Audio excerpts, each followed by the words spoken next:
এটি আমার বাসার সামনের একমাত্র জামরুল গাছ। এই ফল সকলের কাছেই অত্যন্ত সুপরিচিত। চলুন আজ জামরুলের সম্পর্কে আরও একটু বেশি জানা যায়।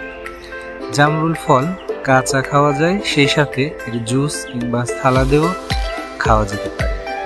জামরুলে রয়েছে প্রচুর পরিমাণে পানি, protein, carbohydrate, dietary fibre, starch, sugar, cholesterol, vitamin A, B, C, calcium, iron, phosphorus, magnesium, potassium, sodium, sulphur ইত্যাদি। জামরুলের রয়েছে নানান উপকারিতা।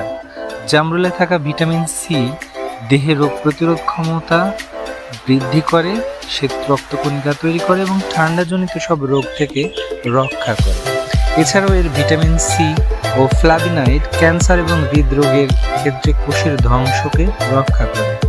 জামরুলের অ্যান্টিঅক্সিডেন্ট দেহের দূষিত পদার্থ দূর করে দেয়। জামরুলে থাকা নিয়াসিন যা কোলেস্টেরল তৈরিকে নিয়ন্ত্রণ করে এবং রক্তে ভালো এইচডিএল কোলেস্টেরল বাড়ায় এবং খারাপ ট্রাইগ্লিসারাইড কমায়।